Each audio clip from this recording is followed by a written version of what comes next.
Assalamualaikum warahmatullahi wabarakatuh.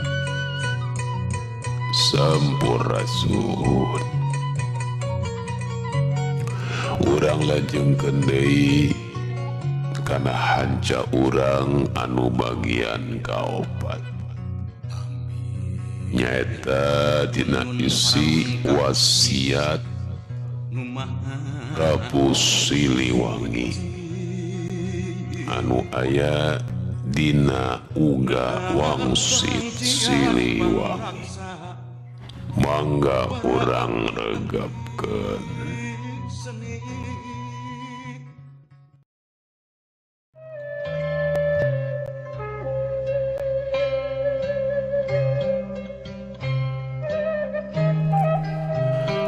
Darengekeun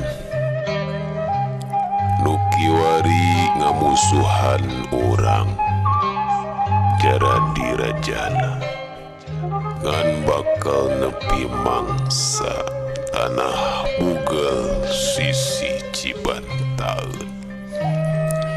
Dijieun kandang kebodongkol tah didinya sanagara bakal jadi sampalan kebo barule nu diangon ku jalma jangkung nu tutunjuk di alun-alun ti harita raja-raja di Belenggu. Kebo bule nyekel bubuntut turunan urang narik waluku ngan narikna henteu karasa sabab murah zaman sebehakan. Tidinya waluku ditumpakan kunyuk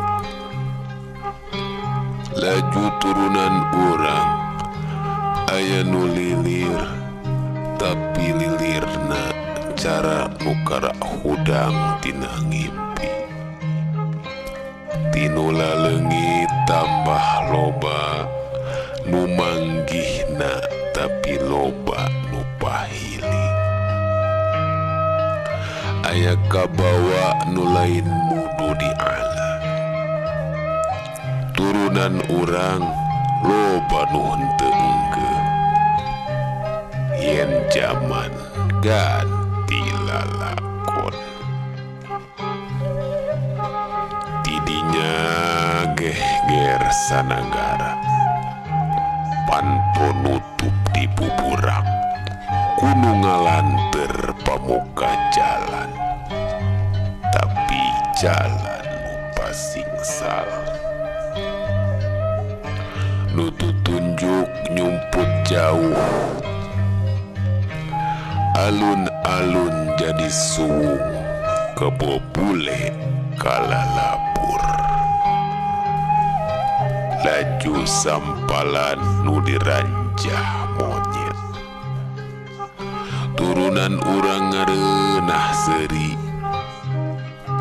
tapi seuri teu enggeus sabab kaburu warung beaku monyet, sawah beaku monyet, leuit beaku monyet, kebon beaku monyet. Cawene rareuneuh ku monyet, sagala-gala diranjah ku monyet. Turunan urang sieun kudu niru-niru monyet, panarat dicekel ku monyet bari tiuk dina bubuntut. Walukuna ditarik ku turunan urang kene loba nu paraeh kalaparan.